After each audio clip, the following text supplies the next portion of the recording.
ஒரு middle class mind settle நம்ம எல்லாருக்கும் ஒன்றே ஒன்று மட்டும் தான் இருக்குது. கல்வி மூலமாகத்தான் நம்ம சம்பாதிக்க முடியும், வேற ஒன்றும் கிடையாது.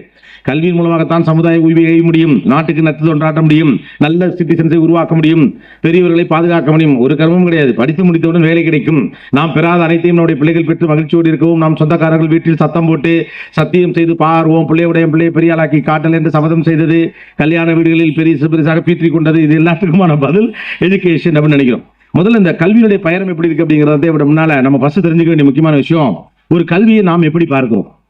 ஒரு பெரிய கேள்வி இருந்துகிட்டே இருக்கு. நம்ம தொடர்ச்சியாக பல இடங்களில் பேசுறோம், இப்போ இருக்கக்கூடிய கல்வி முறை தவறு, ஏன்பா பல மாதிரி கல்வி முறை வச்சிருக்கீங்க, ஒரே மாதிரி கல்வி முறை வச்சா என்ன, ஈஸியா வச்சா என்ன, இல்லாட்டி இவ்வளவு படிக்க வேண்டியது கிடையாது, படிப்படி இந்த மாணவர்களை அழுத்த வேண்டியது கிடையாது, எஜுகேஷன் சிஸ்டமே ரொம்ப வேஸ்டா இருக்கு, சர்வசாதாரணமா பேசுறோம் நம்ம இல்லையா. இவ்வளவு பேருக்காக படிப்பதற்கு உருவாக்கப்பட்ட ஒரு கல்வி திட்டம் சரியா தவறான்னு பேசுறதுக்கு முன்னால நாம பேச வேண்டிய மிக முக்கியமான விஷயங்கிறது கல்வியை நாம் எப்படி பார்க்கிறோம் அப்படிங்கிறது தான். சிறு வயதிலே கல்வி எப்படி பார்த்தார்கள், இப்பொழுது நாம் கல்வி எப்படி பார்க்கிறோம், அல்லது குறைந்தபட்சம் உங்களுடைய காலகட்டத்தில் கல்வி என்பது எப்படி பார்க்கப்பட்டது. நீங்க இங்க இருக்கவங்களை கொஞ்சம் யங்ஸ்டர்ஸ் தவிர இப்போ அவர் சொன்னார் ஒரு 45 இயர்ஸ் 50 இயர்ஸ்ல இருக்க உங்களுடைய காலகட்டத்தில் கல்வி என்பது எப்படி பார்க்கப்பட்டது. அப்பெல்லாம் ஞாபகம் இருக்கா, பாஸ் ஆனால் எல்லாருமே போய் சாக்லேட்லாம் கொடுப்பீங்க, ரைட்டு தானே. பாஸ் ஆனாலே எக்லஸ் சாக்லேட் கொடுப்பீங்க. 35 மார்க்ல பாஸ் பண்ணிவிட்டு புது ட்ரெஸ் போட்டுட்டு பூரா சொந்தக்காரங்க வீட்டுக்கு போயிட்டு நான் பாஸ் ஆகிட்டேன். அப்போ பாஸ் ஆனா போதுன்னு ஒத்துக்கிட்ட சமூகத்துக்குள்ள இப்போ எடுத்து பாருங்க, 500 மார்க்குக்கு 490 மார்க் எடுக்கலாம், வீடு இளவு வீடு மாதிரி கிடக்கு, 10 மார்க் போச்சுங்க அப்படின்னு அவங்க அப்பா வாசல்ல துண்டை போட்டுட்டு உட்காந்துருக்காரு. 10 மார்க் போனது பற்றியே கவலைப்படுறாங்க. காரணம் என்ன அப்படின்னா, எஜுகேஷன் வழியாகத்தான் சம்பாதிக்க முடியும் நம்ம நம்புறோம். கல்வியுடைய நோக்கம் என்பது ஒரு பணத்தை உருவாக்குவது, பொருளாதாரத்தை உருவாக்கி கொள்வது, தப்பு ஒன்றும் கிடையாது. காரணம் நம்ம கடந்த காலத்தில் ரொம்ப கஷ்டப்பட்டிருக்கோம், நம்முடைய வாழ்க்கை என்பது அவ்வளவு வசந்த காலத்தில் இருந்ததில்லை அப்படின்னு ஒரு கவலை நமக்கு இருக்கிறதுனால நம்முடைய பிள்ளைகளுக்கு பொருள் வழியாகத்தான் எல்லாமும் கிடைக்கும் நம்புறோம். நம்முடைய கடந்த கால அவமானங்கள், நமக்கு ஏற்பட்ட அனுபவங்கள் அடிப்படையில் பார்க்குறப்போ, நம்ம சொந்தக்காரங்க முதல் பதில இடம் கொடுக்காதப்போ, கல்யாண வீட்டில் நம்மளை வாங்கன்னு கரெக்டாக வச்சு சொல்லாதப்போ, சுருள் வச்சு கூப்பிடாதப்போ, சில்வர் தட்டு வச்சு பத்திரிக்கை வைக்காதப்ப, பக்கத்து வீட்டில் இருந்துகிட்டே கூட முதல்ல எழுத்து வீட்டுக்காரனுக்கு சொன்னப்ப, என்னதான் இருந்தாலும் மூத்த பொண்ணு தான் பணக்காரிங்கிறதுக்காண்டி மூத்த ஓப்படியாளுக்கு சொன்னாம இளைய ஓப்படியாளுக்கு முதல் செய்தி சொன்னப்ப, இப்படி பல இடங்களில் நமக்கு ஏற்பட்ட சிறு சிறு சிராய்ப்புகள் நம்மளை எப்படி தோண வைக்குது அப்படின்னு கேட்டா, 1000 தான் இருந்தாலும் எங்க வீட்டுக்காரர் தான் மூத்தவர், ஃபர்ஸ்ட் பத்திரிகை வந்து உங்க தம்பிக்கு வச்சாங்க, காரணம் அவர் பணக்காரரு அப்படின்னு சின்ன சின்ன காரணங்களா நம்ம சேர்த்து ஒரு கட்டத்தில் நம்ம என்ன நினைச்சுக்கிறோம் கேட்டா, பணத்தின் வழியாக மட்டும்தான் நமக்கான சமூக மாற்றம் நடக்கும் நம்ம நம்புறோம். நமக்கு ஏற்பட்ட அனுபவங்கள் அப்படிதான் இருக்கு. இருக்கக்கூடிய பல பேருக்கு மிடில் கிளாஸ் அனுபவம் என்பது அதுதான் இல்லையா. நமக்கு பணங்காசு தான் நம்மளை மதிச்சிருப்பாங்க, நம்ம வீட்டில் கார் இல்லை அதனால நம்மளை மதிக்கல, நமக்கு சொந்தமாக வீடு இல்லை அதனால மதிக்கல. ஏன்னா ஒரு காலகட்டத்திலாம் பார்த்தீங்கன்னா மாப்பிள்ளைக்கு வீடு இருந்தால் பொண்ணு கொடுப்பானுங்க. இப்போ கூட அப்படிதான், மாப்பிள்ளைக்கு சொந்த வீடு இருக்கா, மாப்பிள்ளைக்கு வந்து அது இருக்கா, மாப்பிள்ளைக்கு இது இருக்கா, மாப்பிள்ளைக்கு அது இருக்கா, கிரெடிட் கார்டு இருக்கா, எது இப்பெல்லாம் கிரெடிட் கார்டு இருந்தால் பொண்ணு கொடுக்குறானுங்க. கடன்காரனா இருந்தால் பொண்ணு கொடுப்பீங்க போல் இருக்கு. கோல்டு கிரெடிட் கார்டு வச்சிருக்காரா அப்படின்னு பார்க்கலாம். அப்போ கடன்காரனுக்கு பொண்ணு கொடுக்குறது அப்படின்னு. அப்போ கடந்த காலத்தில் நமக்கு ஏற்பட்ட அனுபவங்கள் சிராய்ப்புகள் அடிப்படையில் நம்ம என்ன நம்ப ஆரம்பிச்சிட்டோம் அப்படின்னோம்னா, நம்ம பிள்ளைங்க நல்லா சம்பாரிச்சா நல்லா இருப்பாங்க, நல்லா சம்பாரிச்சா மரியாதையோடு இருப்பாங்க, நல்லா சம்பாரிச்சா பெரிய இடத்துல வாழ்க்கை வாழ முடியும். அதான் நம்முடைய கேள்வி முழுக்க கல்வி பற்றியே இருக்கு. நல்லா படிச்சா இவங்களுடைய வாழ்க்கையில சமுதாய மாற்றத்தை இவர்கள் உண்டாக்குவார்கள் ஒரு பெரிய நல்லெண்ணம்லாம் கிடையாது. Education is a way to reach ATM machines நம்ம நம்புறோம். கல்வியின் வழியாக ATM மிஷினுக்கு செல்லும் பாதையை அடைந்து விட முடியும். ஏன்னா அந்த பணம் இல்லாம தானே என்னை அசிங்கப்படுத்தினாங்க. ஆனா உண்மையிலேயே இதை விட பணம் குறைவாக இருந்த காலகட்டத்தில் கல்வி அப்படி பார்க்கல. படிச்சாதான் 4 பேர் நம்மளை மதிப்பான் அப்படின்னாங்க, படிச்சாதான் நல்லது கெட்டது தெரியும் அப்படிம்பாங்க. என்னதான் இருக்கட்டும், படிச்சவன் தானடா இப்படி பண்ணலாமா அப்படின்னு கேட்பாங்க, ரைட்டு தானே. படித்தவன் என்றால் யார்? ஒழுக்கமானவன் படித்தவன், சமூகத்தை புரிந்தவன் படித்தவன், தவறு எது சரி எது என்பது பகுத்து அறிந்தவன் படித்தவன், பெரியவர்களை மதிக்க தெரிந்தவன் படித்தவன், அவசரத்தில் ஒரு வார்த்தையை விடாம சரியாக அதை மேனேஜ் பண்றவன் படிச்சவன், ஒரு குடும்பத்தை கட்டுக்கோப்பாக நிர்வாகம் பண்றதுக்கான தகுதி இருக்கவன் படிச்சவன். பொண்டாட்டி அடிக்கிறீ நீலாம் படிச்சவன் தானே அப்படின்னு கேட்பான். ஏன்டா டிகிரி சர்டிஃபிகேட் வாங்கினதுக்கு பொண்டாட்டி அடிக்கிறதுக்கு ஏதாவது சம்பந்தம் இருக்கா என்ன? ஆனா அந்த சமூகம் என்ன கேள்வி கேட்டுச்சு? கட்டிய மனைவியை கை நீட்டுகிறாயே நீ எல்லாம் படித்தவனான்னு கேட்டுச்சு. ஏன்னா தெருவில் என்ன அசிங்கமா சண்டை போட்டுக்கிட்டு இருக்கீங்களே, கெட்ட வார்த்தை பேசுறீங்களே, நீங்க எல்லாம் படிச்சவனா அப்படின்னு ஊர்ல ஒரு பெரியவர் கேட்டார். அவர் படிக்காதவர் தான், ஆனா என்ன கேட்டார்? இப்ப படித்தவன் இந்த சமூகம் என்ன எதிர்பார்க்கிறது? அவன் ஒழுக்கமானவனாக இருக்கணும், தவறுகளை தட்டி கேட்பவனாக இருக்கணும், ஒரு நல்ல குடும்ப தலைவனாக இருக்கணும், ஒரு சமூகத்தின் நல்ல பிரதிநிதியாக இருக்கணும். என்னடா 96% எடுத்தேன்னு பீத்திக்கிற, அசிங்கமா பேசுறேன்னு சொல்றான்ல, ஏன் 96 மார்க்ஸ் எடுக்கிறதுக்கும் ஒருத்தன் அசிங்கமா பேசுறதுக்கு ஏதாவது சம்பந்தம் இருக்கா என்ன? அப்ப கல்வி அவன் எப்படி பார்த்தான்? ஒழுக்கம் வந்து பார்த்தான், ஒரு பூரணத்துவம் வந்து பார்த்தாங்க. அப்படித்தானே பார்த்தாங்க நம்ம அம்மா அப்பாக்கெல்லாம். இவ்வளவு பணம் காசெல்லாம் அப்ப கிடையாது. அப்பெல்லாம் சாதாரண ஒரு சின்ன கடையில ஏதோ வேலை பார்த்துட்டு இருந்தாரு. அவங்க விட நாமெல்லாம் நல்லா தான் இருக்கும், ரைட்டு தானே. நம்ம தாத்தாக்களை விட நம்ம அப்பாக்கள் பரவாயில்ல. சில குடும்பம் அது மோசமா போயிருக்கு, அது வேற விஷயம். 4 குடும்பம் மோசமா பார்த்துக்கிறதுக்காண்டி ஊருக்கு மொட்டை வீடு இருக்கிறதுனால எல்லா வீடும் மொட்டை வீடு நம்ம சொல்லிட முடியாது. எல்லா ஊர்லயும் ஒரு வாழ்ந்துகிட்ட குடும்பம் இருக்கும், எல்லா இடத்துலையும் இருந்துகிட்டே தான் இருக்கும். ஆனா பெரும்பாலும் கடந்த காலத்தோடு ஒப்பிடுகிற போது நம்மகிட்ட பணம் காசுலாம் வந்துட்டாலுமே கூட நமக்கு பெரிய தோல்வி பயம் நிறைய இருக்கு. அதனால அந்த கல்வியை பிடிச்சி இப்படி தொங்குறோம். கல்வியுடைய நோக்கம் என்பது வேலையை பெறுவது, கல்வியுடைய நோக்கம் என்பது பணம் சம்பாதிப்பது, கல்வியுடைய நோக்கம் என்பது ஒரு பெரிய பொருளாதாரத்தை ஈட்டிக் கொள்வது. இப்படிங்கிற இடத்துக்கு நீங்க கொண்டு போயிட்டீங்கன்னா அப்புறம் நாம எப்படி இந்த ஆர்ட் ஆஃப் பேரண்டிங்லாம் சொல்றீங்க எப்படி பண்ண முடியும்? இன்னைக்கு பணம் தான் வாழ்க்கை என்று பிள்ளைகளுக்கு நீங்கள் சொல்லிக் கொடுத்து வளர்ப்பீர்கள் என்றால், படித்தால் தான் பணம் சம்பாதிக்க முடியும், படித்தால் தான் கார் வாங்க முடியும், படித்தால் தான் வீடு வாங்க முடியும் நீங்க சொல்லிக் கொடுத்தீங்கன்னா people always go with mathematics. நம்முடைய பிள்ளைகள் மேத்தமெட்டிக்கல் அடிப்படையிலே தான் போவாங்க. நாளைக்கு உங்களுக்கு எல்லாம் பிள்ளைகளாம் வளர்ந்து சம்பாரிச்சு ஆளாகி பெரிய பிள்ளை அவனுக்கு ஒரு 28 வயசு இருக்கப்ப உங்களுக்கு ஒரு 68 வயசோ 58 வயசோ இருக்கு அப்படின்னு வச்சுக்கோங்களேன். ஒரு 35-40 வயசு அவங்களுக்கு தோன்றப்போ உங்களுக்கு ஒரு 80 வயசு வந்துருச்சுன்னா அப்ப யோசிச்சு பார்ப்பான் இல்லையா? 10க்கு 10 ரூம்ல நீங்க இருப்பீங்க. சைட்ல ஒரு ஸ்கொயர் ஃபீட்டோட விலை 5000 ரூபாய், 100 ஸ்கொயர் ஃபீட்டோட விலை என்ன ஆச்சு? தண்டமா 100 ஸ்கொயர் ஃபீட் அந்த பெருசு வேஸ்ட் பண்ணி கொண்டு போயிட்டு ஊர்ல விட்டு வந்துருவான். இதான் வேணுமா? இப்ப நீங்க கஷ்டப்பட்டு எல்லாமே செய்து கொண்டிருப்பது மன உணர்வுகளுக்கு எதிரான ஒரு விஷயத்தை நம்ம செஞ்சுட்டு இருக்கோம். கல்வி முறை சரியா தப்பா இருக்கா? மனப்பாடம் பண்ணி படிக்கிறது சரியா தப்பா? புரிந்து படிக்க வேண்டுமா புரியாமல் படிக்க வேண்டுமா? பின்லாந்து கல்வி முறை என்றால் என்ன? வாட்ஸ்அப் வழியாவே வண்டப்பட்டையா வாய் வழியா அள்ளி விட்டுட்டு இருக்கோம்ல. முதல்ல கல்வி என்றால் என்னவென்று பார்க்கக்கூடிய மனநிலை நமக்கு வரணும். அந்த கல்வியை ஒரு பெரும் போராட்டமாக பார்ப்பதும், கல்வியின் வழியாகத்தான் பொருளாதாரத்தை அடைய முடியும், கல்வியின் வழியாகத்தான் இழந்த மரியாதையை பெற முடியும் நம்ம நம்புறதுனாலதான் பிள்ளைகளுக்கு நமக்கு இடையில பிரச்சனை. பிள்ளைக்கு நமக்கு ஒரு பிரச்சனை கிடையாது. ஆக்சுவலா சின்ன பிள்ளை, நம்ம ஒத்த பிள்ளை அல்லது 2 பிள்ளை, இந்த 2 பிள்ளைக்கு தான் இந்த உலகமே வச்சிருக்கோம் இல்லையா? நம்ம கஷ்டப்படுறது எல்லாமே இந்த ஒரு பிள்ளைக்காக தான், அல்லது இந்த 2 பிள்ளைக்காக தான். அப்ப நமக்கு உங்களுக்கு அவ்வளவு பிரச்சனை வருது, அம்மாவுக்கும் பிள்ளைக்கும் அவ்வளவு பிள்ளைக்கே வருது. ரீசன் ஒண்ணுமே கிடையாது. அந்த பிள்ளையை வச்சு உங்கள்ட்ட ஒரு திட்டம் இருக்கு, அந்த திட்டம் அந்த பிள்ளைக்கே தெரியாது. யோசிச்சு பாருங்க, உங்களுடைய 30 ஆண்டு கால திட்டத்தை 3 வயது பிள்ளைகள் மீது நீங்கள் திணிக்கிறீர்கள். நான் டாக்டராக நினைச்சேன், முடியல, ஆமா ஆயிருக்கும். யோசிச்சு பாருங்க, நீங்க டாக்டராக நினைச்சப்ப என்ன காம்படிஷன், இன்னைக்கு என்ன காம்படிஷன்? அப்பெல்லாம் ஸ்டேட் ஃபர்ஸ்ட்னு ஒரே ஒருத்தர் எடுப்பான். ஸ்டேட் ஃபர்ஸ்ட் 120 பேர் எடுக்கிறாங்க. இப்ப பாயிண்ட் ஒண்ணுல ஒருத்தனுக்கு எல்லாமே புட்டிட்டு போயிருது. இன்னைக்கு எஜுகேஷன் எவ்வளவு பெரிய லெவல்ல இருக்கு, அது எவ்வளவு காம்படிஷனுக்குள்ள வந்து உட்கார்ந்துருக்கு, எவ்வளவு பேர் நல்லா படிக்கிறாங்க, எவ்வளவு எக்ஸ்போஷர் இருக்கு, அதெல்லாத்தையும் கணக்கு பண்ணி பார்த்தா போட்டிகள் பெரிய அளவுக்கு இல்லாத உங்க காலகட்டத்திலே உங்களால டாக்டருக்கு படிக்க முடியல. இவ்வளவு போட்டிகள் இருந்த காலகட்டத்தில் புள்ள மட்டும் இப்படி டாக்டருக்கு படிக்கும், எனக்கு புரியல. 2வது பார்டர்ல பாஸ் பண்ண உங்களுக்கு உங்க புள்ள மட்டும் இப்படி 1190 மார்க் எடுக்குன்னு நினைக்கிறீங்க? எந்த ஒரு லாஜிக்? எங்க குடும்பத்துல எங்க தாத்தா நல்லா படிச்சிருப்பாரு, அவர் ஜீன் வந்திருந்தா தான் உண்டு இல்லையா? அப்ப நாம் என்ன நினைக்கிறோம்? இந்த பிள்ளைகளுக்கு நமக்கு இடையில் பெரும் சிக்கல் வருவதற்கான காரணம், பிள்ளைகள் தோற்று போனவர்கள் போலவே நமக்கு தெரிவதற்கு முக்கியமான காரணம் இதுதான். பிள்ளையை வச்சு நம்மகிட்ட ஒரு பெரும் திட்டம் இருக்கு, அந்த பிள்ளைக்கும் அதுக்கு எந்த தொடர்பு கிடையாது. உங்களுடைய கடந்த கால அசிங்கங்களையோ அல்லது உங்களுடைய கடந்த கால அவமானங்களையோ இந்த பிள்ளைகள் வழியாக தொடக்கணும்னு நீங்க ஆசைப்படுறீங்க. அதுக்காக நீங்க திட்டமிட்டு ஒரு குறிப்பிட்ட படிப்பை படிக்க வைக்க நினைக்கிறோம். அவன் எல்லாத்துலயும் மாஸ்டர் ஆஃப் ஆல் ட்ரேடா இருக்குன்னு நினைக்கிறோம். ஓட்டப்பந்தயம், நீளம் தாண்டுதல், உயரம் தாண்டுதல், வெட்டு எறிதல், குண்டு எறிதல், எலுமிச்சம்பழத்தை ஸ்பூன் எடுத்துக்கொண்டு அங்கே கொடுத்தல், அப்புறம் சாக்கு போட்டி, ஆட்ட போட்டி, ஓட்ட போட்டி, பெரியவர்கள் இருந்தால் இரவு நேரத்தில் டான்ஸ் ஆடி காட்டுதல், இது ஒண்ணு இருக்கு. பெரிய அநியாயம். சும்மா அவனா டான்ஸ் ஆடினா அடிப்பாங்க. ஜாலியா ஒரு ஞாயிற்றுக்கிழமை வீட்டில் பாட்டை கிட்ட போட்டுட்டு சவுண்ட் வச்சு டான்ஸ் ஆடட்டுமே, கதவை தொடர்ந்து மிதிக்கிறது, ஒழுங்கா படி அப்படிங்கிறது. கட் பண்ணோம்னா திங்கக்கிழமை நைட்டு 9 மணிக்கு தூங்கிட்டு நம்ம சித்தப்பா ஒருத்தர் வந்திருந்தாருன்னா போய் எழுப்புறது, வா சித்தப்பா வந்திருக்காங்க ஆடி காட்டு. போனவரை நான் போனப்ப அவன் பிள்ளை ஆடிச்சல, இப்ப நீ ஆடு. அப்ப இந்த பிள்ளைகள் வழியாக நீங்க என்ன பண்ண போறீங்க? பிள்ளைகளை பந்தய குதிரைகளாக நம்ம பார்க்கணும். பந்தய குதிரைகளாக பிள்ளைகளை பார்க்கிறப்ப வரக்கூடிய சிக்கல் மட்டும்தான் நமக்கு பிள்ளைகளுக்கும். பிள்ளைகள் ரொம்ப சாமானியர்கள், ரொம்ப யதார்த்தமானவர்கள். நாம தான் அவங்க மேல தேவையில்லாம நிறைய விஷயங்கள் தூக்கி வைக்கிறோம். அவங்களுக்கு என்ன வாழ்க்கையில வேணும் வேணாங்கிறது பத்தின எந்த கவலையும் இல்லாம எனக்கு என்னெல்லாம் வேணுமோ, நான் என்னெல்லாம் என் வாழ்க்கையில மிஸ் பண்ணணும் அதெல்லாத்தையும் லிஸ்ட் பண்ணி வச்சுக்கிட்டு அதெல்லாத்தையும் பிள்ளைகள் மேல வைக்கிறோம். அப்பாக்கள் அதனாலதான் தங்களுடைய கடந்த கால கஷ்டங்களை பத்தி பிள்ளைகள்கிட்ட சொல்லிக்கிட்டே இருக்காங்க. அப்பாக்கள் கவனிச்சிருக்கீங்களா? வீட்டுல அப்பாக்கள் இருக்க ஒரே அட்வைஸ், நான்லாம் சின்ன வயசுல எவ்வளவு சிரமப்பட்டேன் தெரியுமா? அப்பாட்ட ஒரே ஒரு செருப்பு தான் இருக்கும், அந்த செருப்பா நான் வேணா செருப்பு வாங்கி தரப்பா, தயவு செஞ்சு விட்டுருப்பா அப்படிங்கிற லெவல்ல. அந்த காலத்துல நாங்கெல்லாம் கஷ்டம், அந்த காலத்துல நீங்களும் ஒன்றும் பெருசா கஷ்டம்லாம் படல. அவ்வளவு டைம் இருந்துச்சு உங்களுக்கு. உங்க சிலபஸ் என்ன, இப்ப படிக்கணும் சிலபஸ் என்ன யோசிச்சு பாருங்க. நம்ம வீட்டுல ஒரு பெருசு சொல்லிட்டே இருக்கும், நாங்களும் அந்த காலத்து பியூசி எவ்வளவு படிப்போம் தெரியுமான்னு. நான் ரொம்ப நாள் அதை நம்பிட்டே இருந்தேன். அப்புறம் ரீசெண்டா தான் அந்த பியூசி சிலபஸ் எடுத்து கண்டுபிடிச்சு நெட்ல பார்த்தா ஒண்ணுமே இல்லை. அதுல 5ஆம் கிளாஸ் போய் படிச்சுட்டு போயிருவான். சுமாரான படிப்பு படிச்சுட்டு நீங்க படிச்சு வந்த டிமாண்ட் என்ன யோசிச்சு பாருங்க. நீங்க படிச்சா போதும், ரைட்டு தானே? இன்னைக்கு ஒரு பையன் ஆவரேஜா படிச்சா போதுமா, ஒரு பொண்ணு படிச்சா போதுமா?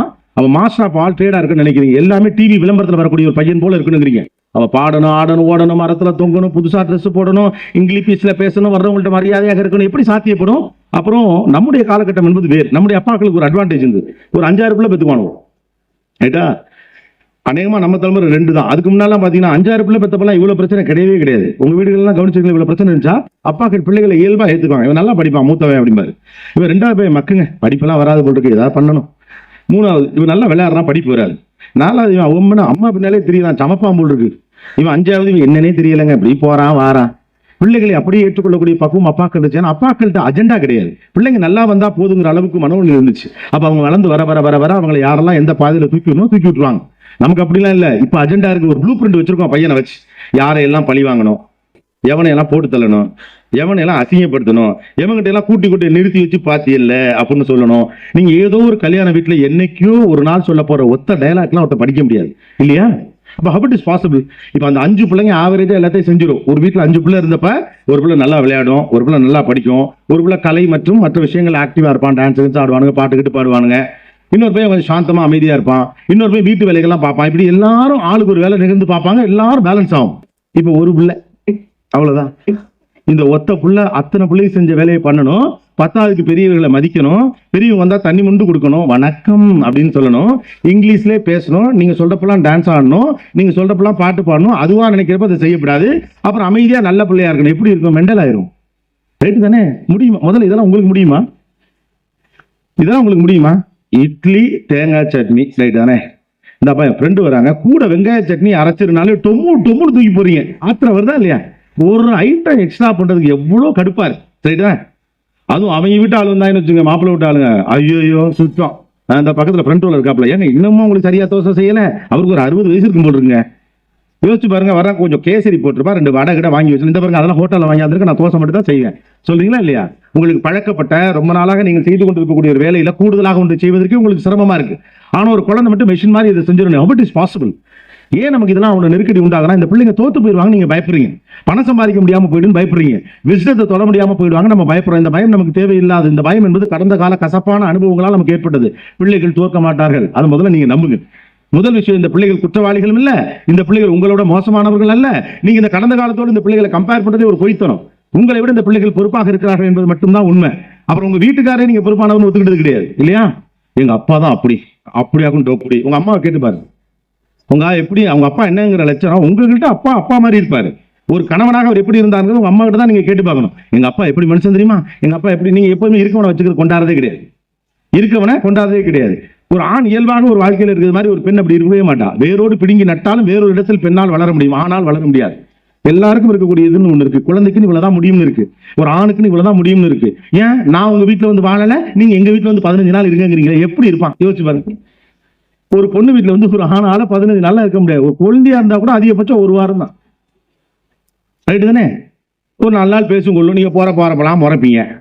அப்புறம் இது எதுக்கடா தனியா, நமக்கு எதுக்கு நிம்மதி இல்லாம நாளை பின்னைக்கு இதுக்கு தான் பஞ்சாயத்து இழுத்துற போறா, ஒரு வாரம் நம்ம பேசி சிரித்ததுக்கு இங்க 1 வருஷம் வச்சு செய்ய போறான்னு அது பெண்ணுக்கு முடியும். வேறொரு இடத்தில் பிடுங்கி நட்டாலும் ஒரு பெண்ணால் வளர முடியும். யோசிச்சு பாருங்க. உங்க வீட்டுல கரண்டி வேற, குழம்பு கரண்டி வேற, மோர் கரண்டி வேற, சின்ன சட்டி வேற, பெரிய சட்டி வேற, சாம்பார் ஊத்துறதுக்கு ஒரு சட்டி, ரசம் ஊற்றி வைக்கிறதுக்கு ஒரு சட்டி, கிண்ணத்துக்குள்ள கிண்ணம் வச்சு, அந்த கிண்ணத்தை ஒரு கிண்ணத்துக்குள்ள வச்சு, அந்த கிண்ணம் எல்லாத்தையும் வைக்கிறதுக்கு ஒரு கிண்ணம் வச்சு, அதை ஒரு இடத்துல வச்சிருப்பாங்க. 5 டிஃபன் பாக்ஸ் வச்சிருப்பாங்க, ஒண்ணுக்குள்ள வைப்பாங்க. நம்ம அம்மாக்கெல்லாம் கவனிச்சிருக்கீங்களா இல்லையா? 1000 ரூபாய் காசை தொலைச்சா கூட விட்டுருவாங்க, கொடுத்துட்ட டிஃபன் பாக்ஸை மட்டும் தொலைச்சோம் கொலையா கொள்ளுவானுங்க. ஏன்? அந்த பொருள் அவங்களுக்கு முக்கியமானது. அப்ப அவங்க வீட்டுல இருந்து லெஃப்ட் சைட்ல தான் கிச்சன் இருக்கும், ரைட் சைட்ல தான் ஃப்ரிட்ஜ் இருக்கும், இந்த பக்கம் ரூம் இருக்கும். புழங்கின பாத்திரத்துல இருந்து பழகின மனுஷன்ல இருந்து அத்தனையும் வேற. ஆனா கட் பண்ணி ஏதோ ஒரு ஊர்ல சம்பந்தமே இல்லாத, இந்த நடைமுறைக்கே பொருத்தம் இல்லாத ஒரு ஊர்ல கல்யாணம் பண்ணி கொடுத்தா கூட அதிகபட்சம் 3 மாசம் 4 மாசம் அவ்வளவுதான். அவங்க அம்மாக்களே ஆச்சரியப்படுற மாதிரி குடும்பம் பண்ணிடுவாங்க பெண்கள். ஏன் மகளா இப்படி எல்லாம் பண்றா, ஒரு இட்லி சுடுதண்ணி கூட போட மாட்டா, இன்னைக்கு இப்படி எல்லாம் செய்யறான்னு. பெண்ணுக்கு முடியாது, ஆணுக்கு இது முடியாது. இப்ப நம்ம என்ன சொல்றோம்? நான் பண்றல நீ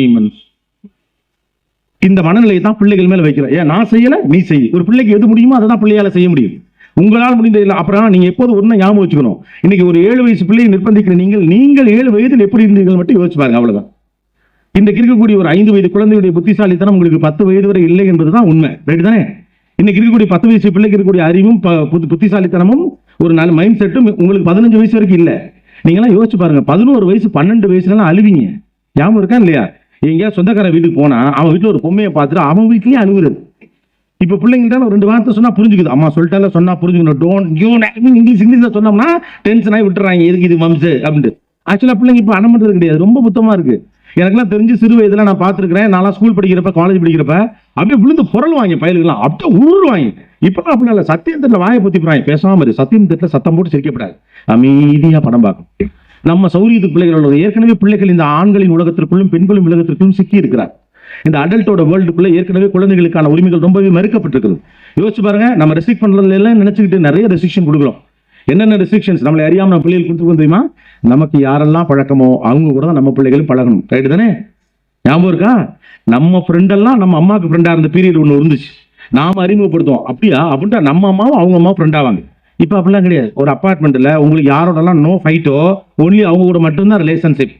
அப்புறம் திடீர்னு கர்மம் முடிச்சு போய் உங்களுக்கு ஃபைட் வந்து தொலைஞ்சிருச்சுன்னா இவன் உறவை கட் பண்ணிக்கணும். இது என்ன லாஜிக்? ஒரு குழந்தை தன் உலகத்தை தானாகவே பார்ப்பதற்கான எந்த சந்தர்ப்பங்களையும் அனுமதிக்காமல் முழுக்க முழுக்க அந்த குழந்தைக்கான ஒரு ப்ளூ பிரிண்டை தயாரிச்சு கொடுக்க நம்ம ரெடியா இருக்கோம். அவன் பிறந்தவனே அவள் பிறந்தவனே நீ இதுக்கு தான் பிறந்திருக்கான்னு முடிவு கட்டுறோம். அதுக்கேற்ற மாதிரியே படிக்க வைக்க பார்க்குறோம். அதுக்கேற்ற மாதிரி நல்லது கிட்டத்தை சொல்லிக் கொடுக்க பார்க்குறோம். அதுக்கப்புறம் ஒரு குறிப்பிட்ட இடத்துல கொண்டு போய் சேர்க்கணும்னு பார்க்குறோம். அதுக்கடுத்து இந்த இடத்துக்கு அனுப்பி வைக்கணும்னு பார்க்குறோம். அதுக்கப்புறம் இப்படி முடிச்சுன்னு பார்க்கலாம். அப்படி ஒரு ப்ளூ பிரிண்ட் கடவுள்கிட்ட இல்லை, நம்பாதீங்க. யார் நம்ம இப்படி ப்ளூ பிரிண்ட் இருக்கு, வாழ்க்கை எப்படி இருக்குன்னு நீங்க நினைச்சீங்களா? இவரை தான் கட்டுவோம்னு உங்களுக்கு தெரியுமா? யோசிச்சு பாருங்க. இங்க பல பேர் காதலிச்சு கல்யாணமே பண்ணக்கூடாதுன்னு கங்கணம் கட்டினவங்க நிறைய பேர் இருக்கலாம். அவங்க போய் காதலிச்சு கல்யாணம் பண்ணிக்கலாம். காதலிச்சு தாண்டா கல்யாணம் ஒத்த காலில் நின்னவே அத்தை மகளை கட்டிக்கிட்டு தினந்தோறும் அழுதுகிட்டு இருக்கலாம். லைஃப் நீங்க டிசைட் பண்ணவே முடியாது. Do you have such a blueprint? Even கடவுள்கிட்ட இப்படி ப்ளூ பிரிண்ட் இருக்கான்னு இல்லை. நம்முடைய கவலை எல்லாம் இந்த பிள்ளைகள் தோற்று விடும் என்ற பயம். இந்த கவலைகள் எல்லாம் இந்த பிள்ளைகள்லாம் தோற்று போயிருங்கிற பயத்துல தான் தொடர்ந்து பிள்ளைகள் நம்ம வதைக்க ஆளாக்கிக்கிட்டே இருக்கும். இந்த கல்வி மொழியாக அந்த வதை இருந்தது தொடர்ந்து நடந்து கொண்டே இருக்கிறது. பார்லலா நம்முடைய கில்ட்டி கான்சியஸ்ல வெளியே வந்துங்கிறதுக்காண்டி இந்த பிள்ளைக்காக தான் நான் இவ்வளவு பண்றேன், ஆனா என்ன பிள்ளை புரிஞ்சுக்கலன்னு சண்டைக்கு போறோம். உங்களை யார் பிள்ளைக்காக இவ்வளவு பண்ண சொன்னது? அம்மாக்கள்கிட்ட இருக்கக்கூடிய பெரிய சிக்கல் என்னன்னா, இந்த ஒரு பிள்ளையை பெற்றுட்டு ஃபுல்லா பிள்ளை மேலே அப்சஸ்டா இருக்கீங்க. 24 hours குழந்தைய பத்தியே நினைச்சிட்டு இருக்கீங்க. 24 hours அது என்ன பண்ணிட்டே நினைச்சிட்டு இருக்கீங்க. குழந்தை அப்படி நினைக்காது. சின்ன வயசுல உங்க கூடயே படுத்து தூங்கும். 8 வயசு 9 வயசுல திடீர்னு சொல்லாமா என்ன ஃப்ரீ அப்படின்றோம். நான் என் ஃப்ரெண்ட்ஸோட டைம் ஸ்பெண்ட் பண்ண வேண்டாமா? நீ எப்போதும் கூட வர்றேங்க, உங்களுக்கு ஆத்திரமா இருக்கும். நான் உனக்காகவே எவ்வளவு சேவை செஞ்சேன், உனக்காக பெத்து வளர்த்து ஆளாக்கி பிரசவ தன்னைக்கு டாக்டர் கேட்டாங்க, உயிர் தான் பிழைக்கும், நீ பிழைச்சிக்கிறியா உன் புள்ள பிழைக்கட்டுமான்னு. என் புள்ள பிழைக்கட்டு டாக்டர், நான் செத்தாலும் பரவாயில்லன்னு சொன்னேன். இது இட்லி திங்கிறா கூட சொல்லுவீங்க. You guys are becoming so obsessed with kids. இந்த குழந்தை ஒத்த குழந்தை ரெட்ட குழந்தையா இருக்கனால சமீப காலத்துடைய பெரும் பிரச்சனை, பிள்ளை மேல ரொம்ப அப்சஸ்டா இருக்காங்க. 24 மணி நேரமும் பிள்ளை பிள்ளை பிள்ளை பிள்ளை பிள்ளை. பெண்களுக்கு அது ஒரு பெரும் சிக்கலா இருக்கு. நான் பெண்களை கம்ப்ளைண்ட் பண்ணி நினைக்காதீங்க, நிறைய பெண்கள் இருக்கிறதுனால சொல்றேன். ரெண்டாவது, நம்ம ஊர்ல பெண்கள்கிட்ட உண்மையை எவனுமே சொல்ல மாட்டானுங்க. ஏன்னா பொம்பளை ஓட்டு போயிருந்து பயம், கெட்ட பேர் வந்துடும் பயம். நமக்கு அந்த பயம்லாம் கிடையாது. ஆரம்பத்தில் தப்பா நினைச்சாலும் வீட்டுக்கு போய் மல்லாக்கப்படுத்து விட்டத்தை பார்த்து யோசிக்கிறப்ப தம்பி சரியா தான் சொன்னான்னு நீங்க கண்டுபிடிச்சிருக்கீங்க, நான் நம்புறேன். அந்த நம்பிக்கை இருக்கிறதுனால நான் சொல்றேன். we are more obsessed. இப்போ குழந்தைங்க மேல ரொம்ப அப்சஸ்டா இருக்கீங்க. இருக்க ஒரு பிள்ளையை வச்சுட்டு எல்லாத்தையும் போனோம். அதனால தான் உங்களுடைய டியூஷன்லாம் அவ்வளவு மோசமா இருக்கு. வீட்டில் டியூஷன் நடத்துறீங்களே நீங்களா, ஐயோ சாமி, உலகத்தில் பெரும் கொடுமை அம்மாவிடம் படிப்பதுங்கிற லெவலில் இருக்கு. அப்பாக்கள் படிக்கிறப்ப இவ்வளவு பிரச்சனையே கிடையாது. அப்பாக்கள் கொஞ்சம் ஃப்ரீயா விடுவாங்க, உருடா பாத்துக்கலாம் பாரு. ரொம்ப படிக்கலன்னா வாடான்னு சைக்கிள் ஏற்றி வச்சு அப்பாக்கள் வெளில கூட்டு போயிடுவாங்க. வண்டியில் வச்சுட்டு வாடா, உலகத்தை பார்ப்பதும் படிப்புன்ற ஆண் நம்புகிறான், பெண் நம்ப மாட்டேங்கிறீங்க. ஐயோ படிக்க உட்காந்து எல்லாத்தையும் எடுத்துக்கிட்டு உட்காந்துரும் இல்லையா? பென்சில் பேனா ரப்பர் காம்பஸ் லொட்டு லொசுக்கு அவ்வளவு எடுத்து படிக்க உட்காந்தா எந்திரிக்கப்படாது. ராணுவ சட்டம் தான். குக்கர்ல 3 விசில் வர்றதுக்குள்ள நீ சொல்லல உன்னை கொண்டே முடியும். குக்கர் விசில் வச்செல்லாம் உலகத்துல படிக்க சொன்ன பரம்பரை நம்ம பரம்பரை மட்டும்தான். குக்கர்ல 3 விசில் வர்றதுக்கு படிக்கணும். எப்படி படிப்பான்? ஏன்னா எஜுகேஷன் உங்க கண்ட்ரோலுக்கு வந்தவங்க நீங்க என்ன நினைக்கிறீங்க? கல்வியின் வழியாக மாற்றம்ங்கிறத நீங்க வேறு மாதிரி பார்க்க ஆரம்பிச்சிருங்க. ஆண்கள் அதுக்குள்ள விடவே மாட்டேங்கிறாங்க. பிள்ளைங்களை நீங்க அடிச்சீங்கன்னா அம்மான்னு அழுவுங்க இல்லையா? இப்ப அடிச்சா அப்பான்னு தான் அழுகுதுங்க. இறக்கமெல்லாம் அவன் தான். இப்ப அடிச்சோடனே ஓடி போய் ஹால்ல இருந்து போனா இங்க பாருங்க, இதுல மட்டும் தலையிடாதீங்க அப்படிங்க. ஏமா ஒவ்வொன்றும் இதுதானமா சொல்றேன், ஒரு மனுஷன் இதுல தானமா தலையிடுவான். இந்த பிள்ளைங்க அழுகுங்க, நம்மளால போய் கேட்க முடியாது. அப்போ எஜுகேஷன் மேல உங்களுக்கு அவ்வளவு ஒரு நெருக்கடி வந்து காரணம், நீங்கள் கல்வியை பணமா பார்க்க ஆரம்பிச்சிட்டோம், கல்வியை வேலையா பார்க்க ஆரம்பிச்சிட்டோம். படிக்கிற பிள்ளைதான் நல்ல பிள்ளைன்னு பார்க்க ஆரம்பிச்சிட்டோம். ஒண்ணு மட்டும் சொல்ல கேட்டுங்க, படிப்பு என்பது பூரணத்துவம் சம்பந்தப்பட்டது. அது வெறும் அகாடமிக் சம்பந்தப்பட்டது கிடையாது. கூறுள்ளவன் படித்தவன், அவ்வளவுதான். இது சரி இது தவறுன்னு ஒரு வயசுல அவனுக்கு கண்டுபிடிக்க முடியணும். மனுஷால முக்கியம்னு தெரியணும். இந்த இடத்துல வார்த்தையை விட்டக்கூடாதுன்னு புரியணும். என்னதான் இருந்தாலும் இவர் பெரிய மனுஷன், ஏதோ அவசரப்பட்டுட்டாரு, எதிர்த்து நம்ம பேசிடக்கூடாதுன்னு பல்ல கடிச்சிட்டு அந்த நேரத்தில் இறுக்கி பிடிச்சி சரி மாமா அப்புறம் பேசிக்குன்னு சொல்ல தெரிஞ்சா அவன் படிச்சவன் தான், அவ்வளவுதான். படிச்சவன் தான் அந்த வீடுகள்லாம் காப்பாத்திருக்கானா? யோசிச்சு பாருங்க. இவன் 10 பைசாக்கு பிரயோஜனம் இல்லை அப்படின்னு சொல்லி ஒதுக்கப்பட்ட பல்வேறு பிள்ளைகள் கடைசி காலத்தில் தன் குடும்பத்தை காப்பாத்திருக்காம படிக்கல பெருசா. அப்ப நீங்க படிப்பு என்னன்னு பாக்குறீங்க? 494 மார்க்கா, 1100 சொச்சமா, இல்ல ஃபர்ஸ்ட் கிரேட் டிஸ்டிங்ஷனா? கிடையாது. புரிந்தவன் படித்தவன், அவ்வளவுதான். நம்ம எல்லாம் என்ன கேட்கிறோம்? சொல் பேச்சு கேட்கும் பிள்ளைக்கு ஆசைப்படுறோம். ஏன்னா சொல் பேச்சு கேட்பதுல தான் அதிகாரத்தை செயல்படுத்த முடியும். அம்மாக்களுக்கு சரி, டீச்சர்களுக்கு சரி. அதனால நல்ல பிள்ளைக்கு நீங்க வச்சிருக்க பேர் என்ன? சொல் பேச்சு கேட்கும் பிள்ளை. 2 பிள்ளை வீட்டுல இருக்கானா, ஒரு பிள்ளை நீங்க சொல்றதெல்லாம் கேட்பான், அவன் நல்ல பிள்ளை. நீங்க சொல்றதை கேட்கலன்னா அவன் கெட்ட பிள்ளை. ரைட்டு தானே? நீ எல்லாம் சொல் பேச்சை கேட்க மாட்டேங்கிற, அண்ணன் சொல்றதெல்லாம் கேட்கறான் பாரு அப்படிம்பாங்க. அதே மாதிரி இந்த ஃபர்ஸ்ட் எல்லாம் பயல்களா உட்காந்துருப்பாங்க, அவெல்லாம் கரெக்டா சொல் பேச்சு கேட்பான். சொல் பேச்சு கேட்கிற பிள்ளைலாம் பொழைச்சுக்கும், நான் இல்லைன்னு சொல்ல. ஆனா ஜெயிக்காது. அவனை யாராவது காப்பாத்திட்டே இருக்கணும், யாராவது தடவி கொடுத்துக்கிட்டே இருக்கணும், இல்லைன்னா அவனால முடியாது. சுயமாக சிந்திக்கிற பிள்ளை மட்டும்தான் ஜெயிக்கும். சொந்தமாக சிந்திக்கிற பிள்ளை மட்டும்தான் ஜெயிக்கும். சொல் பேச்சு கேட்கிற பிள்ளை சூழ்நிலை நல்லா இருந்தா ஜெயிக்கும், அவ்வளவு மட்டும்தான். உங்களுக்கு இந்த சொல் பேச்சு கேட்கிற பிள்ளை தான் அப்ப தேவைப்படுது. ஏன்னா அவன் தானே சௌரியமா இருக்கு, என்ன சொன்னாலும் கேட்டுக்கிறான். நமக்கு 2 தான், நல்லா படிக்கிற பிள்ளை, சொல் பேச்சு கேட்கிற பிள்ளை. கேள்விதான் ரொம்ப முக்கியமானது, பதில் அல்ல. பதில் எல்லாத்துக்கும் ஒண்ணுதான். எத்தனை ப்ராபபிலிட்டி ஆஃப் கொஸ்டின் அவர்கிட்ட கிரியேட் பண்றானோ அவன் தான் படிச்சவன். நிலா அப்படிங்கிறதுக்கு 1008 கேள்வி இருக்கு. உங்கள்ட்ட எத்தனை கேள்வி இருக்குன்னு சொல்லி பாருங்க. உங்கள்ட்ட முதல்ல எத்தனை பதில் இருக்கு? பதிலே கிடையாது நம்மகிட்ட. ஒரு 4 பதில் வச்சிருக்கீங்க, அவ்வளவுதான். எல்லாத்துக்கும் பதில் ஒண்ணுதான், ஆனா கேள்விகள் தான் நிறைய. கேள்விகளை அதிகம் கேட்க தெரிகிற பிள்ளை தான் சொந்தமாக சிந்திக்கிறது. ப்ராபபிலிட்டி ஆஃப் ஆன்சர்ஸ் பத்தி அவன் யோசிக்கிறான். நிலா அது எவ்வளவு தூரத்துல இருக்கு, அது ஏன் மஞ்சள் கலர்ல இருக்கு? அங்க பாட்டி வர சொல்றதா சொல்றாங்க, அது உண்மைதானா? நிலாவில் தண்ணி இருக்குதா இல்லையா? நிலாவுக்கு முதல்ல ஆள் அனுப்புனது யாரு? அவன் எதுல போனா? அந்த ராக்கெட் எதுல செஞ்சாங்க? ராக்கெட் எதுல ஓடும்? எத்தனை கேள்வி இருக்கு பாருங்க நிலாங்கிற ஒரு பதிலுக்கு. அப்ப ப்ராபபிலிட்டி ஆஃப் கொஸ்டினை கேட்கிற பிள்ளை தான் நீங்க சொல்லக்கூடிய சோ கால்டு சொல் பேச்சு கேட்காத பிள்ளை கேள்வி கேட்பான். கேள்விக்கு தான் பதில் மரியாதை அதிகமாக ஒழிய பதிலுக்கு இல்ல. பதில் எல்லாருக்கும் ஒண்ணுதான். நீங்களும் பதில் ஒண்ணுதான் எழுதணும், நானும் பதில் ஒண்ணுதான் எழுதணும். கேள்வி 100 விதமா கேட்க முடியும். அப்ப 100 விதமான கேள்விகளை எழுப்புகிற பிள்ளைய நீங்க உடனே அடங்காப்படாரினோ அல்லது அதிகமாக பேசுகிறானோ, வயசுக்கு மீறி பேசுறானோ சொல்வது எந்த வகையிலும் நியாயம் இல்லை. வயசுக்கு மீறி பேசுறீங்க ஒண்ணு கிடையவே கிடையாது. நாம ஒரு பிள்ளைக்கு எந்த விதமான முக்கியத்துவத்தை கொடுக்க வேண்டும் என்பதை நம்முடைய வீடுகள் தான் தீர்மானிக்கிறோம். நம்முடைய வீடுகள் இப்படி தீர்மானிக்கிறதே இல்ல. வீடுகள் பல தவறான நேரங்களில் பிள்ளைகளை பக்கத்துல உட்கார வச்சிருக்கு, பல முக்கியமான நேரத்துல பிள்ளைகளை தூரத்துல உட்கார வச்சிருக்கு. அம்மாவுக்கு அப்பாவுக்கு இடையில சண்டை நடக்குதுன்னா அப்ப இருக்கக்கூடிய கோபத்துல பிள்ளை அங்க இருக்குங்கிற கோபத்தெல்லாம் இருக்காது. அவனை வெளியில அனுப்பிட்டு நம்ம 1 2 3 சொல்லி அடிச்சுக்கோம்னு என்னைக்காவது அடிச்சுட்டு இருக்கீங்களா என்ன? அவன் உள்ள இருக்கிற அவன் குடும்பத்தை நீங்களும் உங்க குடும்பத்தை நீங்களும் உங்க அக்காக்காரி ஒரு கொள்ளக்காரி வந்தாரே கொண்டுட்டு போயிடுறா அப்படின்னு அவங்க ஆரம்பிச்சு, உங்க அண்ணன் ஒரு திருட்டு பையன் வந்தாலே கொண்டுட்டு போயிடறான், நீங்க யாரு? அவன் சித்தப்பையன் வத்த.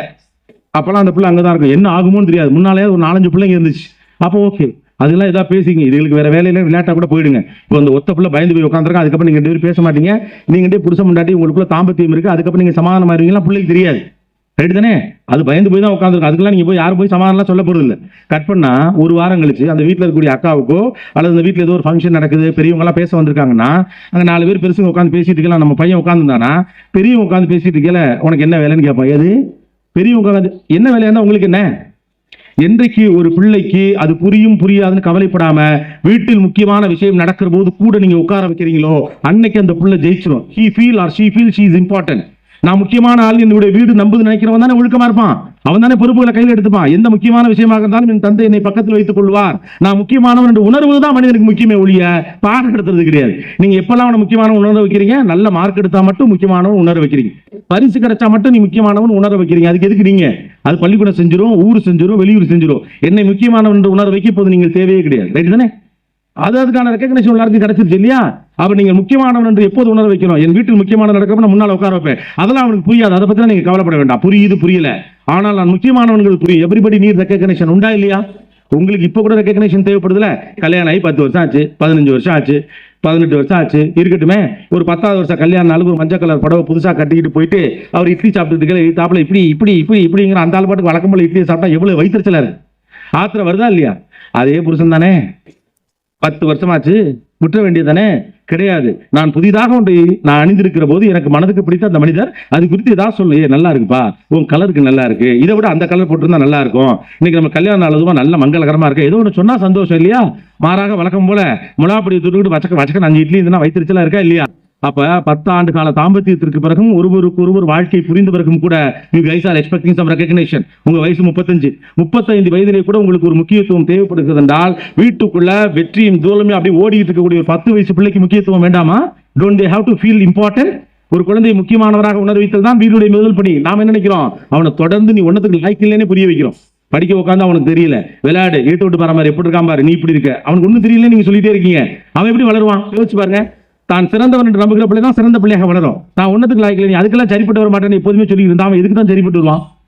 அதுக்கு சரிப்பட்டு வர மாட்டேன்னு நம்ம சொல்லிட்டே இருக்கோம். அப்படித்தானே? ஏன்னா படிப்பை தவிர வேற எதை பத்தி நம்ம கவலைப்படுறதே கிடையாது. அவனுடைய கூடுதல் இத்தியாதி திறமைகளை பற்றி நான் பேசியதே கிடையாது. நம்முடைய ஒரே விஷயம், நல்லா படிச்சா அவனுக்கு வரும், இல்லைன்னா வராது, அவ்வளவுதானே. அப்புறம் என்ன பண்ணுவான் பிள்ளை? ஒரு கட்டத்துக்கு மேல தன் கண்ட்ரோலை தாண்டி உங்கள் வீட்டினுடைய அளவுகளை தாண்டி பிள்ளை வளருகிற போது வெளியில போயிடும். வீடே தங்க மாட்டேங்கிறான். இதானே சொல்றீங்க? எப்படி தங்குவான்? இந்த வீட்டுக்குள்ள எப்போது விசாரணை கமிஷன் தான் நடக்குது. ஒழுங்கா படிக்கலையா, மார்க் இடிப்பே இருக்க மாட்டியா, ஹோம்வொர்க் பண்ணலையா. இதை தாண்டி அவன் கவிதைக்கோ ஓவியத்திற்கோ இலக்கியத்திற்கோ அழகில் சார்ந்த சிந்தனைக்கோ அவனுடைய மாற்று சிந்தனைக்கோ ஏதாவது முக்கியத்துவம் இருக்கா? அவன் அழகா ஒரு படம் வரைஞ்சிட்டு போனா தன் நண்பர்கள் கூட்டத்தில் காட்டினா சூப்பர் மாப்பிள அருமையா வரைஞ்சிருக்கேன்னு சொல்ல போறான். உன் கவிதை அற்புதமாக இருக்குன்னு ஒரு தோழி சொல்ல போறான். அவன் ஃப்ரெண்டு கூட தான் இருப்பான். ஏன் அவன் வீட்டுக்குள்ள இருக்கணும்? வேண்டாம் இருப்பா, பிள்ளைய பத்தி காண்டாம இருக்கான்னு பேர் வச்ச கதையா? என்னதுக்கு அவன் வீட்டுக்குள்ள இருக்க போறான்? அப்ப வாழ்க்கையை ரொம்ப காம்ப்ளிகேட் ஆக்கிட்டு இருக்கோம். இந்த பிள்ளைகள் வழியாக வெற்றி பெற வேண்டும் என்ற பயமே நம்முடைய பிள்ளைகளை தோற்கடித்துக் கொண்டிருக்கிறது. இந்த பிள்ளைகள் தோற்று போக மாட்டார்கள், கவலைப்படாதீர்கள். உங்களை விட இந்த பிள்ளைகள் புத்திசாலிகள், நம்புங்கள். உங்கள் தலைமுறையை விட இந்த தலைமுறை அறிவாளி தலைமுறை, ஒழுக்கமான தலைமுறை என்று நம்புங்கள். நாங்கள்லாம் அந்த காலத்தில் அப்படி இருந்தோம், எங்க அப்பாவுக்கு ரொம்ப பயப்படுவோம், அது உங்க தலையிலுக்கு, அதுக்கெல்லாம் ஒன்றும் பண்ண முடியாது. இந்த காலத்து பிள்ளைங்க பயப்படணுங்கிற அவசியம் இல்லை. எதுக்கு பயப்படணும்? குற்றவாளி தான் பயப்படணும். ஏன் ஒரு பிள்ளை பயப்படணும்? ஏன் பயந்தீங்க நீங்களாம்? எனக்கு லாஜிக்கே புரியலையே. அம்மாக்கள் அப்போது அதிகாரத்தை கையில் வைப்பதற்காக அப்பா என்ற ஆயுதத்தை பயன்படுத்தினார்கள். அப்படித்தானே? நம்ம வீட்டில் எப்படி சொல்லி வளர்ப்பாங்க, ஞாபகம் இருக்கா இல்லையா? அப்பாவோட பைக் சத்தம் கேட்டுச்சு, ஓடி போயிருங்க எல்லாரும். அப்பா வராரு, டிவி ஆஃப் பண்ணுங்க. அப்பா வராரு, செருப்பு எடுத்து வைங்க. அப்பா வராரு, புத்தகத்தை எடுத்து படிங்க. அப்பா வராரு, வீட்டை ஒழுங்கா வச்சுக்கோங்க. அப்பா வராரு, அதுவும் அந்த மிருகம் வந்து கொண்டு இருக்கிறது, எல்லாரும் தாழ்வான பகுதியில் ஓடி ஒளிந்து கொள்ளுங்கள் அப்படின்னு அப்பா வச்சு பயமுறுத்துனாங்க. சூரியவம்சம் படத்தில் வர சரத்குமார் மாதிரி பின்னாலே நின்றுட்டு இருப்பான். நானும் எங்கள் அப்பா முன்னாடி நின்று கூட பேச மாட்டேன், இவன் எழுத்து பேசுகிறான். அது உங்கள் தலையெழுத்து பாச, நீ உங்கள் அப்பாட்ட பேசல. 7 பிள்ளை இந்த டெய்லி பேசிட்டு இருக்க முடியுமா சொல்லுங்க? ஆளுக்கு 1/2 மணி நேரம் பேசினாலும் அந்த ஆள் எப்போ வேலைக்கு போவான்? போக முடியாதுல்ல. இப்போ ஒத்த பிள்ளை எழுத்த வீட்டுக்காரன் பேசுகிறான், பக்கத்து வீட்டுக்காரன் பேசுகிறான், போகிற வர தெருவில் ஒரு பிச்சைக்காரர் வரவர் அண்ணன் என்ன எப்படி இருக்கீங்கன்னு கேட்குறாரு. பெத்த பிள்ளை பேசப்படாதா? ஒய் லைஃபை நீங்கள் பழைய மாடல்லேருந்தே பார்த்துருங்க. வாழ்க்கை மாறிவிட்டது. Don't expect reciprocation. நான் மறுபடியும் 4 விஷயங்கள் உங்களுக்கு சொல்ல நினைக்கிறேன். பிள்ளைகள் மீது ரொம்ப அப்சஸ்டாக இருக்காதீங்க, அது நல்லதே கிடையாது. ரொம்ப ஏமாந்து போயிருவீங்க. இந்த பிள்ளைங்க அவ்வளோ ரெசிபிகேட் உங்களுக்கு பண்ணாது. Don't get obsessed with kids. குழந்தைகள் மேலே எப்போதும் அப்சஸ்டாகவே இருக்காதீங்க. அதுங்களுடைய பொறடியை பார்த்துக்கிட்டே இருக்காதீங்க. 24 நாளும் நீங்கள் கண்காணிக்க பிள்ளைகள் உங்கள்ட்ட தூரம் போயிட்டே இருப்பான். அவன் ஃபேஸ்புக்கில் யாரோட பழகிறான், ட்விட்டரில் யாரோட பழகிறான், ஹெலோவில் யாரோட பழகிறான், வாட்ஸ்அப்பில் யாரோட பழகிறான், இது பண்ணுறான் அது பண்ணுறான். வீட்டுக்குள்ள ஏதோ ஒரு பயங்கரமான விசாரணை கைதி வச்சுட்டு நீங்களாம் விஜயகாந்த் படத்தில் வரக்கூடிய புலன் விசாரணை அதிகாரிகள் மாதிரி 24 hours இருக்குது. பையன் சிஸ்டமில் உட்காந்து சும்மா இப்படி போயிட்டு வருது. உங்களுக்கே தெரியாமல் என்னென்ன கோட் வச்சுருக்காங்க உங்களுக்கு தெரியுமா என்ன? யோசிச்சு பாருங்க. அப்பெல்லாம் உங்களுக்கு கண்டே பிடிக்க முடியாது. வேறு பேர் போச்சு ஃபேஸ்புக்கில் காமெண்ட் பண்ணிட்டா பார்க்குறது. அவங்க கண்டுபிடிச்சிடுவான் இங்கிலீஷ் தப்பாக இருக்கு, இது நம்ம ஆளு தான். அப்பாக்கள் திடீர்னு ஒரு நாள் ஞானோதயம் வந்து நான் உன் ஃப்ரெண்ட் மாறுறேன் அப்படின்னு சொல்லலே பயில கண்டுபிடிச்சிடுவாங்க. ஃப்ராடு பண்ணுறான் அந்த ஆளு, ஏதோ போட்டு வாங்க பார்க்குறான் அப்படின்னு திடீர்னு எப்படி ஃப்ரெண்ட் ஆக முடியும்? யோசிச்சு பாருங்க. அப்பாக்கெல்லாம் ஃப்ரெண்டெல்லாம் ஆக வேண்டியது இல்லைங்க. அதெல்லாம் சினிமா பார்த்து கெட்டு போகாதீங்க. அப்பாக்கள் அப்பா ரோல் தான் எடுக்கணும். என்னைக்கு அப்பா டக்குன்னு சட்டையை பிடிப்பான்னு பிள்ளைக்கு சின்ன பயம் இல்லைன்னு வச்சுக்கோங்க, போயிடும் கஷ்டம். அதெல்லாம் ஒரு மாடர்ன் பேரண்டிங் நினச்சிட்டு நம்மளால பெருசாலாம் பண்ணிக்கலாம் வேண்டியது. அப்பாக்கள் மீது சிறு பயம் இருக்கணும், சின்ன பதட்டம் இருக்கணும். அப்பதான் அந்த குடும்பம் நல்லா இருக்கும். இதுல ஒன்றும் தப்பு கிடையாது. ஒரு பழமை விஷயம்லாம் ஒன்றும் கிடையாது. ஏதோ இடத்துல ஒரு கண்காணிப்பு எந்திரம் ஒரு மனிதனுக்கு தேவைப்படுகிறது. ஒரு பிள்ளை தவறு செய்ய போறதுக்குனால தன் தந்தை ஞாபகத்துக்கு வந்துடான நல்ல பிள்ளை, அவ்வளவுதான். போலீஸ்காரெல்லாம் ஞாபகத்துக்கு வந்து அவசியம் கிடையாது. அப்ப இப்படிப்பட்ட குடும்பத்தில் நான் பிறந்திருக்கேன், தந்தை இப்படிப்பட்டவன், தாய் இப்படிப்பட்டவன். ஆனா நமக்கு என்ன சிக்கல்னு கேட்டா, வீட்டுல 2 ரூல் வச்சிருக்கோம். அதுதான் இப்ப வீட்டின் பெரும் சிக்கல். நமக்கு ஒரு ரூல், பிள்ளைகளுக்கு ஒரு ரூல். பிள்ளைங்க போனை யூஸ் பண்ணக்கூடாது. நான் 24 hours வாட்ஸ்அப்ல இருக்கேன். பயலுக்கு கேம் விளையாடக்கூடாது. ஆனால் அந்த ஓடிட்டே இருப்பான், அவனை வச்சுக்கிட்டே அம்மாக்கெல்லாம் சாம்பார் கிண்டிகிட்டே இருக்காங்க, அவன் ஓடிட்டே இருக்கான். நிறைய அம்மாக்கள் பப்ஜி விளையாடுறாங்க, எனக்கு தெரியும். உண்டா இல்லையா? உங்களுக்கு எதுக்கு இப்போ டேப் எல்லாம் எனக்கு தெரியலையே. அப்புறம் நீங்கள்லாம் டிவி பார்ப்பீங்க, உங்கள் பிள்ளை மட்டும் கேபிளை கட் பண்ணிவிட்டு பொத்தனாப்பில் படிக்கணும். எது காலம் போன காலத்தில் நீங்கள் டிவி பார்ப்பீங்க, வயசு போய் கிரிக்கெட் பார்க்க மாட்டானா? there is no 2 rules at home. வாழ்க்கையில் 2 ரூல் உங்களுக்கு வீட்டு போட்டால் எவ்வளோ கோவம் வருது. உங்கள் வீட்டில் வந்து ஒரு ஜாயின்ட் ஃபேமிலியில் இருக்கதான் வச்சுப்போம். மூத்தாருடைய ஒய்ஃபுக்கு ஒரு ரூலு, உங்களுக்கு புது மருமகன் ஒரு ரூல்னா கடுப்பா இருக்குமா இருக்காதா? அவங்க 8 மணிக்கு தூங்கிடுவாங்கம்மா, நீ 10 மணிக்கு தான் தூங்கணும்னா எவ்வளோ கோவம் ஒரு விச வச்சிருமா வைக்க மாட்டோமா? சிம்பிள். 8 மணிக்கு தூங்குற பாடி விஷத்தை வை, சோழிய முடி, 8 மணி நான் எடுத்துக்கிறேன். அப்ப 2 ரூல் ஒரு மனுஷனுக்கு இருந்தால் எவ்வளோ கோவம் வருது. அப்ப நம்மளால இந்த பிள்ளைங்க இந்த பூமிக்கு வந்த ஒரே காரணத்தினால நம்முடைய ஆளுகைக்கு கீழே அவங்களை கொண்டு வரணுங்கிற அவசியம் இல்லை. வீட்டில் 2 ரூல்லாம் கிடையவே கிடையாது. ஒரு ரூல் தான். ஒரு பிள்ளையை அறிவுரையின் வழியாகவோ அதிகாரத்தின் வழியாகவோ வழிநடத்தவே முடியாது. நீங்கள் ஒரு முன்னுதாரணமாக இருப்பதன் வழியாக மட்டும்தான் வழிநடத்த முடியும். உங்கள் பிள்ளை எப்படி இருக்க வேண்டும் என்று ஆசைப்படுகிறீர்களோ அப்படி நீங்கள் இருங்கள், அது போதுமானது. வேற எதுவுமே வேண்டியதில்லை. நான் எல்லாமே பண்ணிட்டே இருப்பேன், பையன் பேசல போனை நோண்டிக்கிட்டே இருப்பேன், ஆனா புள்ள போனை தொடவே கூடாது. என்னது உங்களுக்கு என்ன தெரியும் இந்த போனை பத்தி? யோசிச்சு பாருங்க. ஒரு வீட்டில் காசு இருக்கிறதுக்காக போன் வாங்கி இருந்தா 1 லட்ச ரூபாய்க்கு போன் வாங்கி வச்சுக்கிறோம், 50,000 போன் வாங்கி வச்சுக்கிறோம். நிறைய 50,000 1 லட்சத்துக்கு ஸ்மார்ட் போன்லாம் வாங்கி வச்சிருக்கீங்களே, அந்த பச்சை சுச்சி சிவப்பு சுச்சியை தவிர ஏதாவது தெரியுமா உங்களுக்கு? உங்க பையன் கொடுத்து பாருங்க, கலட்டி கையில் கொடுத்துருவான் எல்லாத்தையும். அதில் அவ்வளோ அப்ளிகேஷன் இருக்குன்னு தெரியும். உங்கள் ஃபோனை எடுத்து உங்களுக்கே தெரியாமல் லொக்கேஷன் சர்வீசஸ் ஆன் பண்ணி அதோட கண்ட்ரோல் அம்மா ஃபோனுக்கு வச்சு நீங்கள் ஆஃபீஸுக்கு போனீங்களா இல்லையா, நீங்கள் போகிறத இங்கே உட்காந்து ட்ராக் பண்ணி பையனை காட்டிடுவான். அம்மா அப்பா திருமண டீக்கெல்லாம் நிற்கிறாரு, இந்த ஆஃபீஸ்க்கே போல பாரு, இந்த இருக்குன்னு லொக்கேஷன் சர்வீஸில் காட்டிடுவான். அவ்வளோ டெக்னாலஜி அவனுக்கு தெரியும். அப்போ காசு இருக்குங்கிறதுக்காண்டி ஒரு 50,000 போனை வாங்கிட்டு நீங்கள் அதை நோண்டிகிட்டே இருப்பீங்க. உங்களுக்கு எவனும் மெசேஜ் அனுப்ப மாட்டான். சும்மா அந்த 4 வாட்ஸ்அப், காஞ்சிபுரத்தில் பஸ்ஸுக்கு வந்துருச்சு, A+B பாசிட்டிவ் ரத்தம் தேவைப்படுது, அப்புறம் நீ தமிழ்நாடு அதை ஷேர் பண்ணு, இதே கருமம் தான் வரப்போகுது. ஏன்னா மோடி மெசேஜ் அனுப்புறாரு அவங்களுக்கு, ஒன்றும் கிடையாது. சும்மா அப்படியே வச்சுக்கிட்டே இருக்குது. Be attentive with kids. நாம என்ன நினைக்கிறோம், பிள்ளைகளுக்காக கடுமையாக உழைக்க வேண்டாம், நீங்க பெருசாலாம் உழைக்கலாம் வேண்டாம், பிள்ளைகளோட இருங்க போதுமானது. Spend time with them. நம்ம நல்ல டைம் ஸ்பெண்ட் பண்றோம், ஒன்றும் தப்புலாம் சொல்ல முடியாது. உண்மையாவே இப்போ பிள்ளைகளோட பெரிதாக நம்ம டைம் ஸ்பெண்ட் பண்ணுறதுன்னு சொல்றோம்ல, அதெல்லாம் கூட போய் தான். நம்ம அப்பாக்களோட நம்ம டைம் ஸ்பெண்ட் பண்றோம், அதான் உண்மை. யோசிச்சு பாருங்க, நம்ம அப்பாக்கள் இவ்வளவு நம்ம கூட டைம் ஸ்பெண்ட் பண்ணாங்களா? உங்கள் கணவர் உங்கள் பிள்ளைகளோடு நேரம் செலவிடுவதை போல உங்கள் தந்தைகள் உங்களோட நேரம் செலவிட்டதே இல்லை. சும்மா சொல்றானுங்க, நீங்க நம்பாதீங்க. நம்ம செக் பண்ணி பாருங்க. அப்பாக்களும் அம்மாக்களும்லாம் எவ்வளவு தூரம் ஸ்கூல்ல கொண்டாந்து விட்டுட்டு போறாங்க. அவ்வளவு செலிபிரிட்டிஸ் தன்னுடைய பிள்ளைய கொண்டு போய் அவன் தான் ஸ்கூல்ல விடுறான். அப்ப 5-6 பிள்ளை இருந்துச்சுங்க, டைமே இருக்காது. வாரத்துக்கு ஒரு பிள்ளை தான் கொஞ்சம் ஆவரேஜா பார்த்தா கூட. சிறு பொருளாதாரம் தான் இருந்துச்சு. காலையில கடை திறக்க 7 மணிக்கு போனாரா, நைட்டு 11 மணிக்கு தான் வருவாரு. ஏதாவது ஒரு நாள் தான். கவர்மெண்ட் உத்தியம்லாம் அப்ப கிடையாது. அப்ப அப்பாக்கள் பிள்ளைகளோடு இந்த நேரம் என்பது ரொம்ப குறைவு. இன்னைக்கு தான் பிள்ளைகள் அப்பாக்களோடு இருக்காங்க. பையனை கூட்டிட்டு வெளியில போறாங்க, வீக்கெண்ட்ல வெளியில போறோம், சனிக்கிழமை சாயந்தரம் சினிமாக்கு போறோம். நாம பிள்ளைகளோட கூடுதலாக நேரம் செலவு பண்றோம், தப்பு இல்ல. நம்மளாவே பிள்ளைகளோட நேரம் செலவு பண்றதுல நாமளாவே கற்பிதம் பண்ற கிடையாது. வாழ்வை யதார்த்தமாக பாருங்கள். மறுபடியும் from 1.21. பாயிண்ட் நம்பர் 1, கல்வி என்பது பணம் சம்பாதிப்பதற்கான வழி என்று எப்பொழுது நீங்கள் நினைக்கிறீர்களோ அப்பொழுது பிள்ளைகள் உங்களுக்கு பிரச்சனைக்குரியவர்களாக மாறுவார்கள். காரணம், கல்வியின் நோக்கம் பணம் சம்பாதிப்பதல்ல. கல்வியின் நோக்கம் என்பது வாழ்க்கையை புரிந்து கொள்வது, ஒழுக்கமாக இருப்பதற்காக முயற்சி செய்வது, சமூக மாற்றத்திற்காக போராடுவது. அடுத்த முக்கியமான விஷயம், இப்படி பிள்ளைகளை பணத்தின் அடிப்படையிலேயே கல்வி நீங்கள் போதிப்பீர்கள் என்றால் எதிர்காலத்தில் இந்த பிள்ளைகள் உங்கள் பணத்தை வைத்தே கணக்கு போடும், நீங்கள் தேவையற்றவர்களாக மாறுவீர்கள். அப்போது என்னிடம் நீயானாவில் அழுகாதீர்கள். ஓகே. அடுத்த முக்கியமான விஷயம், பிள்ளைகள் மீது ரொம்ப அப்சஸ்டாக இருக்காதீர்கள். பிள்ளைகள் வளர வளர உங்களை விட்டு வெளியே போவார்கள் என்பதுதான் இயல்பு. அதை உங்களால் ஏற்றுக்கொள்ள முடியாது என்கிற காரணத்தினால இப்போதே பிள்ளைகளிடம் சற்று விலகியே இருங்கள். எவ்வளவு அருகில் இருக்கிறீர்களோ அவ்வளவு தூரமாகவும் இருக்க பழங்கள். அது யாரோடு இருந்தாலும் சரி. ரைட்டா? அஞ்சாவது, இந்த பிள்ளைக்கு நமக்கு ஒரு பிரச்சனையும் கிடையாது. ஆனால் அந்த பிள்ளைகளை வச்சு நம்ம வைத்திருக்கக்கூடிய திட்டங்களால் தான் நமக்கும் பிள்ளைகளுக்கும் பிரச்சனை. இந்த பிள்ளைகள் நம்மை புரிந்து கொள்ள வேண்டும் என்று எதிர்பார்ப்பதை விட இந்த பிள்ளைகளை எப்படி புரிந்து கொள்ள வேண்டும் என்று நீங்கள் முயற்சி செய்யுங்கள். அது உத்தமம். ஆறாவது, பிள்ளைகளோடு தேவையான அளவுக்கு நாம் நேரம் செலவழிச்சுட்டு தான் இருக்கோம். அதை ப்ரொடக்டிவா செய்ய பாருங்க. ஏழாவது, வீட்டில் 2 ரூல் அப்படிங்கிற கான்செப்டின் வழியாக ஒரு பிள்ளையை வளர்க்க முடியாது.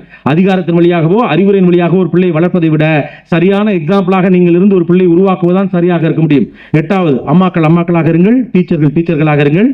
அம்மாக்கள் டீச்சர் ரோலை எடுக்காதீங்க. ஒன்பதாவது, கல்வி என்பது வெறும் பாடத்தை மட்டுமல்ல, உலகம் குறித்ததும் கூட கல்விதான். இந்த உலகத்தை பற்றிய பல்வேறு விஷயங்களை தெரிஞ்சுக்கணும் பிள்ளைங்க அப்படிங்கிற ஒரு மனோபாவத்தோடு பாருங்க. இல்லைன்னா அந்த பிள்ளை அப்படியே இருக்கும், ஒரு கட்டத்தில் சம்பாதிக்க ஒரு புண்ணியம் இருக்காது. 10வது, சொல் பேச்சு கேட்கும் பிள்ளைக்காக ஆசைப்படாதீர்கள், சொந்தமாக சிந்திக்கும் பிள்ளைக்காக ஆசைப்படுங்கள். சந்தனக்காற்று நம் ஜன்னலில் வீசட்டும், சரித்திரம் நாளை நம் சாதனை பேசட்டும். நன்றி, வணக்கம்.